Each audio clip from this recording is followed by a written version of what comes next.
Hello everyone, welcome to Learn a Trade channel. My name is Kevin Tate. Today I will be working on a TurboChef bullet model oven. This oven seems to be given a F3 Magnetron era on it. I'm just taking a look on the inside. Looks okay on the inside. Could use a lot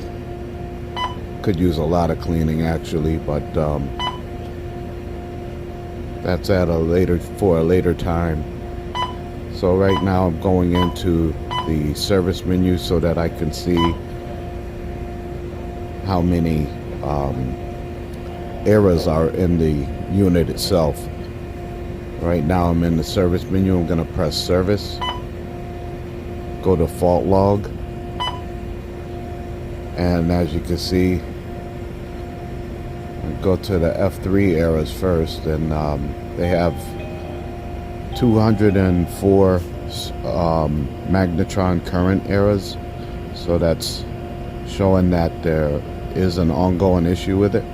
And they have a cook temperature low. They only have 2 of those errors. So I'm going to clear those errors out, and then I'm going to take the top cover off and then proceed with some troubleshooting steps.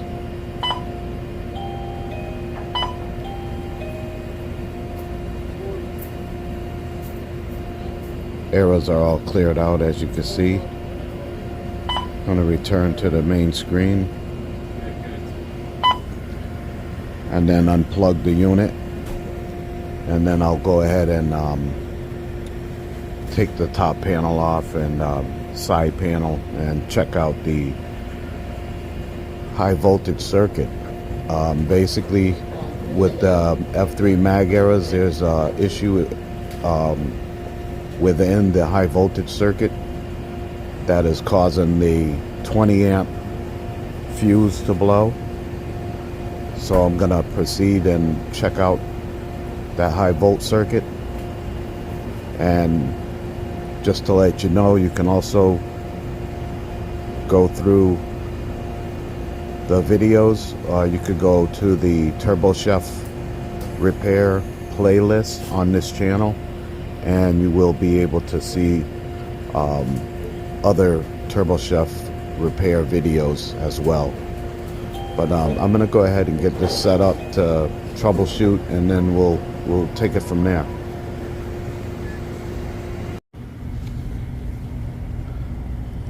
Well, I found kind of a strange issue here. If you look right here, so those 2 terminals right here, those are supposed to be connected to this limit switch right there. They jumped them out, so that could be an issue, especially if the jumper really is not that good. So it looks like they were just trying to figure out a way to bypass this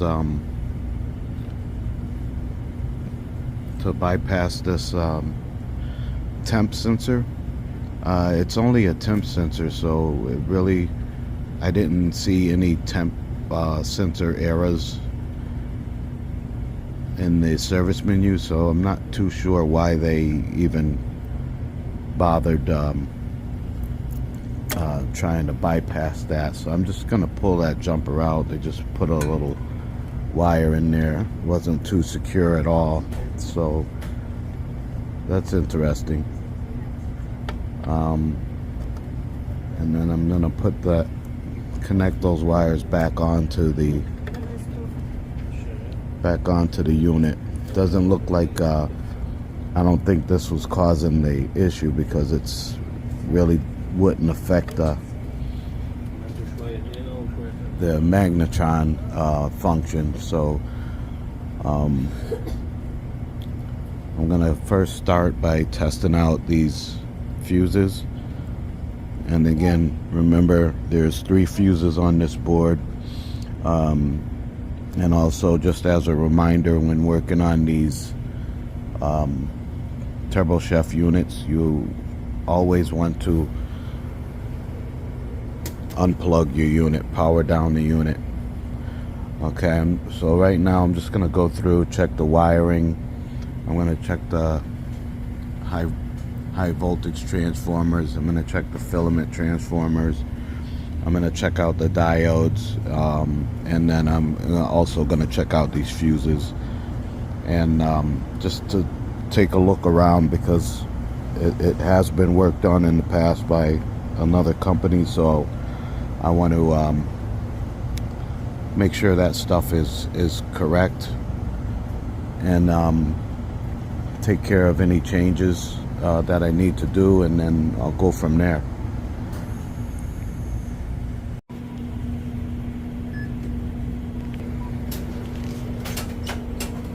Okay, I just want to show you. I had to remove this board because in the call it says that another company, another service provider installed a new board, and they did install the board, but they installed it incorrectly.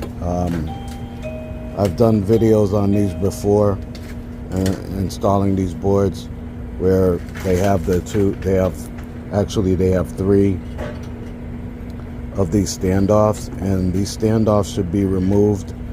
And then down here, see the 3 standoffs going across, this middle standoff should be removed, and then then these end standoffs should be removed, and then you can just use the 2 remaining standoffs back here, and then there's 2 up top. That way you can secure all four corners of the board. But the technician didn't do that, so he installed the board right on top of this stainless steel standoff here, and you can see it did some damage to the board. So it's possible that the board can still function. It may not have ruined the board, but I'm thinking that it may have damaged the high volt circuit on this board, which is, if you look, this is like right where those relays are.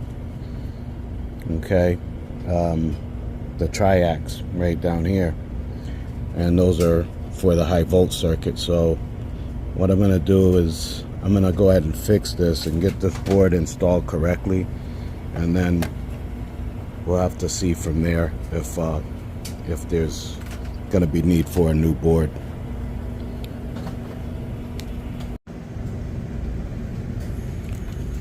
Okay, so here's another issue that's going on too. This possibly was the issue that brought up the low heat errors, but this is the high limit switch right here. This right here is the high limit switch, and it is wired wrong. These terminals are all numbered. These terminals go, they're numbered as, let me see, get some light in there. They're numbered as 11, number 11, number 12. This is number 21. This is number 22. This is number 31, and then this is 32. This yellow wire should be on number 11. Okay, that I could show you on a little schematic that I have here. See, like that's closed, and then 12 is normally closed. 12 has a white wire. That's your lower heating element, and then this black wire, that's going to be your upper heating element. That's this wire right here. And number 11, that will have a yellow coming off of it.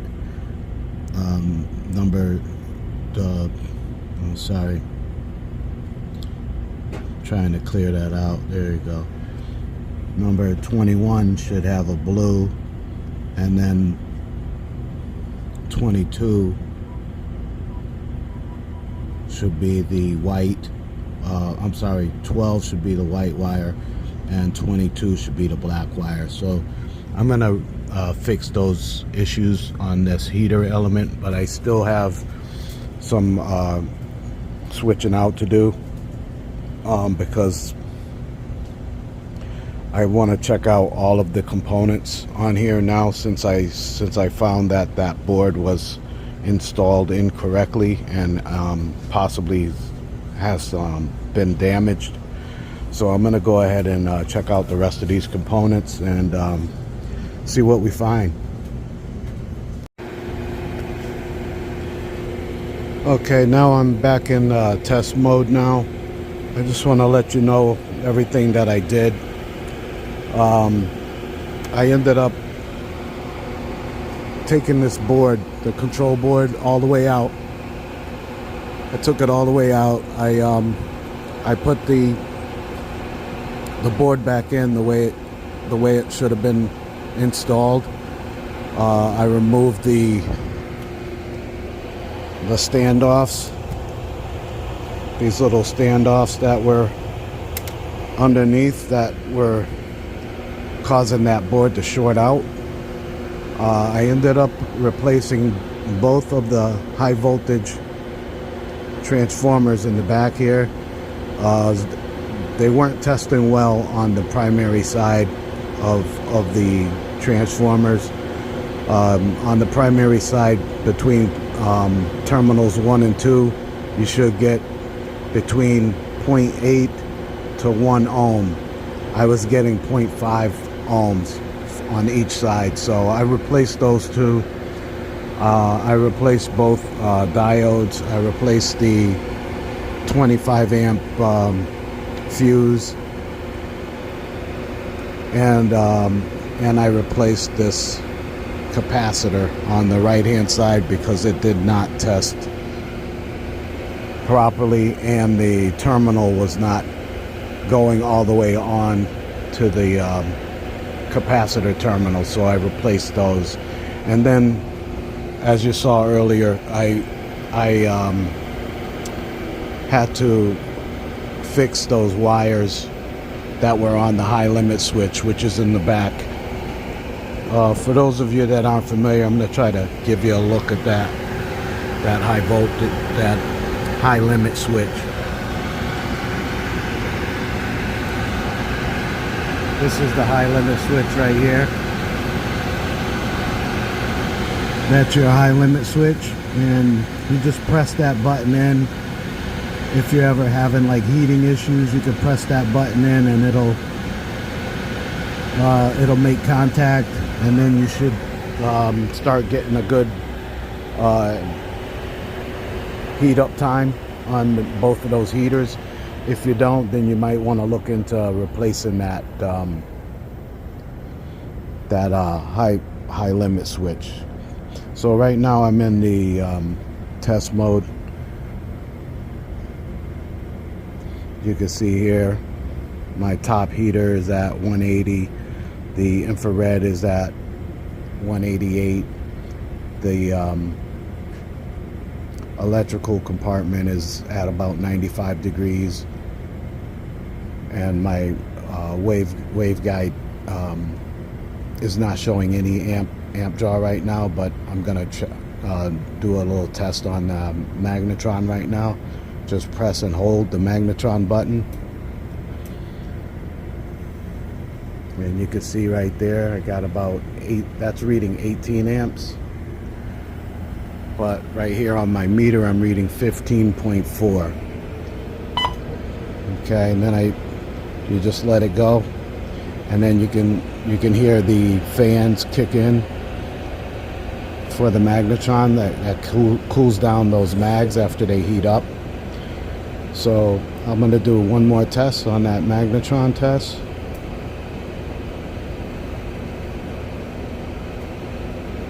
Okay, it's reading 18. I'm reading 15 over here.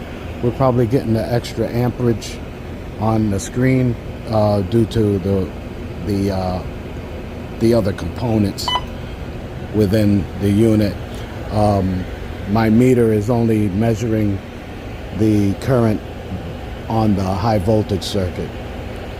So it looks like we're going to be all set. I'm going to button this up, and then I'm going to let them cook a few items, and then we'll see how it does. I'll just close out here.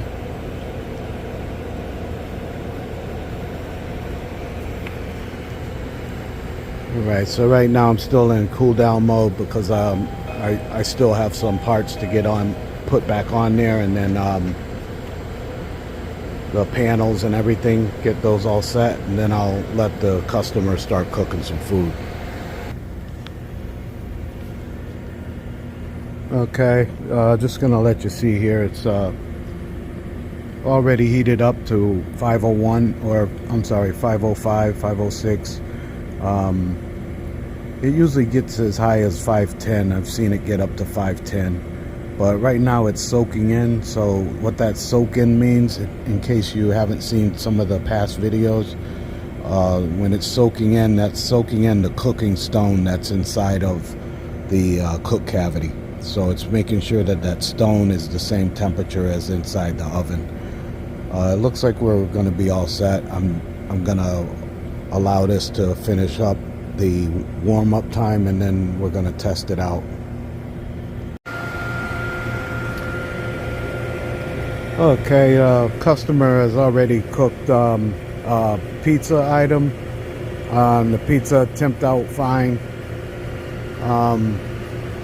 Like I said, there was a lot of issues with this, only due to the main board not being put in correctly, and then it shorted out the main board underneath the stands that were supposed to be removed, so it blew the 25 amp fuse, and then it caused some other damage to some of the other components that I had to replace. So I went ahead and replaced the two transformers, the 25 amp fuse, one capacitor, two diodes, and then I rewired the high limit switch, which was wired wrong.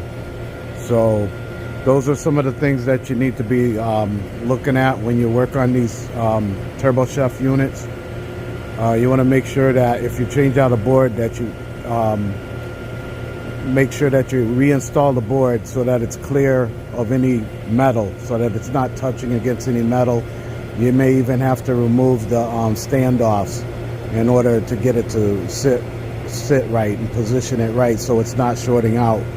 And then you never want to rewire those high limit switch in the back. So you want to basically use number 11, number 12, number 21, and number 22 on that high limit switch. 32 and 31 and 32 should be empty. Okay, so those are a few things that were going on. As you can see, this one's cooking fine, and we got the pizza has already been done. So that's all I have on it right now. I'm gonna go ahead and write up my work ticket and put down all the parts, and I'll see you on the next one. Bye-bye.